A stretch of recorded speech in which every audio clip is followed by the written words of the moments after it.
So I'm gonna share how I grow in social media. I grew 120,000 followers in a year, and how I get clients right now with AI, because this post, for example, this got me, this went a little bit viral, a lot of new people, and it was 100% made by AI. I didn't even read it. And I'm gonna show you also how I have other accounts that now I'm posting 5 times a day with AI. It's really fascinating. It's really fun. That's great. Then I'll share with you guys a piece of content that helped me get more than around $30,000 lately, okay? And that's this piece of content helped me get more than around $30,000, and it's from people who never knew anything about me. So it's people who saw this on their feed and they were like, interesting, book a call, or go to my website, book a call. So it went really fast and it's fascinating. So I'll share it with you. This is how I spend 0 time on my Instagram, and it keeps growing. This is a professional camera that costs $1,500. This is my laptop. It's connected with a cable and it's being used as a webcam.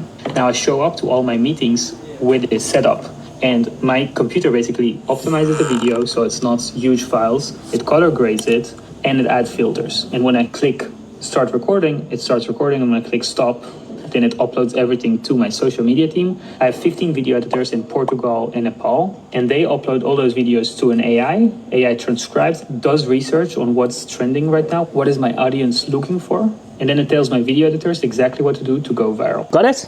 So the funny thing is that video took me 5 minutes to make. I'm not kidding. I have a team. I have video editors. They're good. I pay them a lot of money. I pay them around $60 a video. So they added animations. They would think about all those things. But it took me 5 minutes to make it, send it to the video editors, forgot about it for a few months, and suddenly they posted this. So beautiful. I basically chose a very specific problem not so many people speak about: how to save time growing your personal brand. And that's a problem all rich people have, or not all rich people, but all the rich people who want to be famous. So they don't have time, right? Every time they hear someone speak about, oh yeah, I can make you famous, it's just going to cost you 100 hours a week. And they're like, no thanks.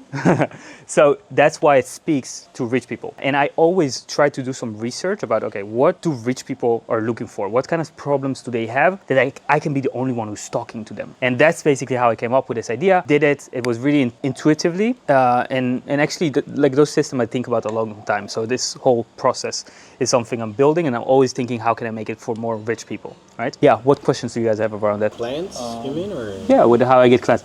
I did actually, I had one... Straight book a call from the video? Yeah, sometimes I do that, so I kind of test it.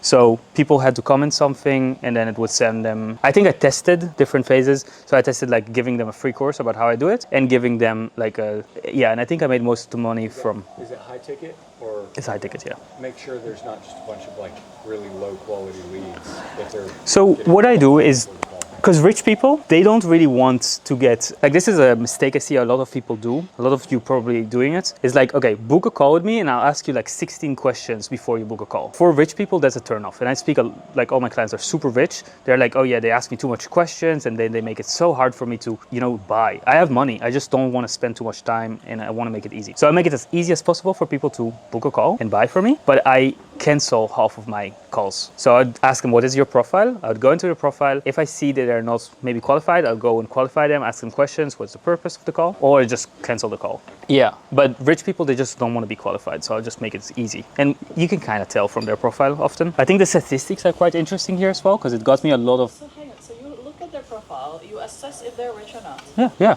100%. I'm the most, how do you say? What's the bad word for like a racist? I'm a racist. Yeah. For poor people. Yeah. And if you were not sure, then you ask them questions. Yeah, I'd be like, hey, I saw you booked a call. Are you rich? What was the purpose? What are you looking to get out of it? Have you invested ever into coaching before? Just to be upfront, working with me starts at 6K. If that's too much for you, we can just cancel this call and save both time. So that's literally how I communicate. Send it to them in a DM. Yeah, voice memo, text. That's how I qualify people. People are not really turned off by that, eh? Like, hey, if you pretty much tell them straight up that you charge a certain amount, they appreciate that. Yeah. I just save myself time, save them time. Great. And then you book them on a call that's like a sales call. What do you mean? Yeah. And then from the DM, you book a call which is a sales call. Yeah. The service. But it is important to kind of offer them something that's not just like, hey, I'm just gonna go into your pains and be fucking annoying, because that's what like a sales call is perceived right now. So I'm like, hey, I'm gonna audit your Instagram. I'm gonna give you a lot of value. I'm not a salesperson. I'm a business owner. I'm gonna be fun with you, okay? By the way, this got me 2,000 followers, and those followers are amazing. Those are like my ideal clients. It's A lot of people with blue check marks, which is good for me. A lot of people with millions of followers. Like I got a guy with 1 million followers who predicted Bitcoin when it was $1. Like super multimillionaire, right? But what would you say is the key insight on this specific reel that got you all that attention? Like, So I don't show my face. That's important, right? I show something interesting. This is intriguing, right? I think the tripod is also kind of looking funny. So it's like, okay, interesting. And then I talk. The first sentence I say, and the first thing you read here is how I grow my Instagram while doing nothing or while not spending time, right? And then I share sauce. I share like video editors and I share how they do it and things like that. So it speaks to the right people. So it's people with money, because people without money don't hire video editors, right? So it's also like, I have a team. Yeah, so I'm gonna run this as an ad, see how this performs as well. But that's I found really interesting. And also all my followers are actually photographers, which don't have so much money. So this was the first reel that got me clients outside of photography organically. Because you can see here, I get like less views in some posts, right? So it's kind of hard for me to niche out. Another thing that's really interesting is that I started those new profiles, this profile and this profile, and this is 100% AI. So AI goes, this is a client of mine, AI goes and downloads their YouTube videos autonomously every week, I think. Claude, by the way. It goes and downloads all of that, clips them, adds a text hook, which is a reason for people to, this is by the way a must for everyone. I would truly recommend adding a text hook. It gives them a reason to watch it. Now we're posting 5 times a day. Followers don't speak yet, but we're just started this week. So I'll share on my Instagram how it goes. But I think it's really fascinating. So, but this is an AI generated person, yeah? No. This is a real client of mine. Oh, right. Oh, got it. Okay. He doesn't go in and edit each video. Yeah, Okay. it just like you used to pay 5K, 10K for video editing, like Clipper's team, to go and do this all manually. Now you have AI. It's not doing it perfectly, but it's really interesting that it can do it really good and 5 times a day without you needing to do anything. I find it fascinating. What questions do you guys have around this? Can you show us one video? Yeah. And also, what is the service that you sell or the package? I help them get clients from Instagram. So ROI. Yeah. So you were like booked it says like a bunch of calls, or like you spend like a whole day with them, teaching them, or it's like. In reality, I would do whatever it takes to get them to make them more money than they would ever pay me. Yeah, it's usually 4 calls a month. Like every week a call, and then in between some support. And I give them homework, and we have a whole system that they kind of need to go through. For like a couple months, you work with them. Well, it depends. Yeah, it depends how much they pay. You teach them how to build the account. So you're not doing it for Well, they need to be on camera. Sometimes I would go and do it for them. I would put them on a podcast. I would interview them myself. I would help them buy the camera, buy the lights, set up the studio, do all those stuff. Hire video editors. Just have all the systems so they can make more money. That's basically it. Hire people in the DMs. So what we do as well is I have an AI in my DMs that talks to people and pretends to be like me. So it would send them messages like, just got out of the gym, or just finished my gym session, or things like that. That would make it, feel like they're talking to me, which is really fascinating. Yeah, I'll show you a video. So of last night, we'd done, I think, 73,000 pounds. So you see, it's not perfect. It should point at him. It points at me, right? So it's not perfect, but I did told it also to do like this, for example, which works much better. In the rich people, when you hang around rich people, it doesn't really matter if. So yeah, that's how we post 5 times a day, which is fine. What AI do you use for your? I'm so proud of it.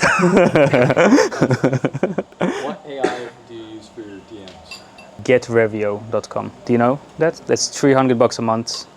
Very expensive, but it's pretty good. Not in your DMs with clients. And I spent like weeks in the prompt, like writing the right messages, analyzing everything. But I am going to test doing it with Claude itself, because I think Claude you have more flexibility. Because the problem with AI setters is they don't know when they do something wrong. And for me, it's just obvious, like they reacted wrong. And so I manually need to go and analyze why did this went wrong and how do we fix it. But if I give Claude that, then I give Claude the task to also manage the setter and see how we can change the prompt. So that's the future, I think. Do you guys want me to talk about how I get clients from DMs, or raise your hand if yes? Okay, great. So when someone follows me, I'll just show you how I do it. So I'd get followers, for example, and then I would go and filter them, right? Like a racist. I would go and see if they have a blue check mark, where they're from. I would mostly spend time only on Americans or Scandinavians. It's just easier to sell to. But then I would go into the profile and try to be as specific and personalized as possible. Like, hey, you just followed me. You seem like a cool guy as well yourself. So I would kind of try to look at someone with a blue check mark, because that's my ideal client. Check if they're from America, cool. I would go and like a few photos, maybe comment something, and I would tell them, send them a message of like, hey, I see you're in this niche as well, or I see we have mutual followers. One of the best ways to get trust by people, and that's a principle I learned from maybe a billionaire, it's to find something in common, to give them a genuine compliment, and to tell them no. And I love to tell them no, right? So find something in common. We have friends in common. I was also in Amsterdam. I'm from there. I did this. Give them a compliment. You're posting every day. You're doing the hardest work. You're awesome. I love that you're making talking heads. Why are you not posting consistently, right? So I kind of try to find problems as well, and then tell them no. I would usually be like, hey, I stopped making content about photography, so you might get bored. I can't help you with this, but I could potentially help you with this. Are you open to this? If they respond, awesome. If they don't respond, I kind of leave them alone, but I know that other people who make a lot of money, they wouldn't leave them alone. They would go and send them like emojis, like, where are you? What are you, like, what's going on? Be dramatic, right? So everyone who responds, I would just like voice memo with them. That works really good. Actually, the conversion of voice memo is much higher than DMs. So I try to implement that more lately. And then I would be like, I would love to help you with this thing. Or are you open to any help with growing your social media or getting clients from it? If they say yes, awesome. Do you want to continue chatting here, or do you want to hop on a quick call? I'd kind of like, ultimately, because I get also clients from real life, like in the gym, things like that. So I always try to kind of see, okay, where are you trying to go in your life? What's your dream? What's your goal? What's the next thing? I met someone at the gym, and I was like, one of the first questions I asked him was, what's your goal? And he was like, $100 million. And I was like, holy shit, I didn't expect that. and that conversation led into a client. It led into like a beautiful relationship, friendship with this guy. But I would always try, okay, where are you trying to go to? Where are you right now? And what are you doing to get there, right? And what's the main focus? How are you trying to get there? And then see if I can help. Like if he's trying to do that with something else, oh yeah, find where they want to go. What are the problems of getting there? And then I would see if I can help them. And if I can't, I would tell them no, because it's a great way to tell them no, right, as well, which builds trust. What questions do you guys have around that? So you don't have one pre-made offer that you always offer. You make the offer on the fly in the sales call, or like it's. You know, I help people make money, so I'm quite general, right? So there's different ways. So yes, and that's kind of how you charge also premium. You kind of want to position yourself as like tailored, like. Okay, well, this is the situation. Based on this is what I think the best solution is for you is. We do a podcast, we do this, we do this. For some people, I wouldn't offer a podcast. For other people, like it depends where they're at. But usually I found a system that works for everyone. It's 4 pillars, and that just works for most people. And sometimes I got to change the order or remove one thing. But yeah, learning sales is like, I invested around $40,000 or $35,000 in learning sales. So if you don't know how to do sales, that's like invest in that, read books, learn that, because it will change your life. This will help you make so much more money. With everyone here, I can make a deal, right? Everything can be sales. Also, like it's a mindset of like selling someone something is the best thing I can do for them. I truly believe that as well. Because with a lot of you, I wouldn't keep in touch. But if we did make a deal, I would keep in touch with you guys. I would help you get better results than you would get by yourself. And if I don't, I would refund you the money. So it's not such a terrible deal as well. That's basically it. Yeah, any questions? I'm about done. Yeah, okay. Thank you.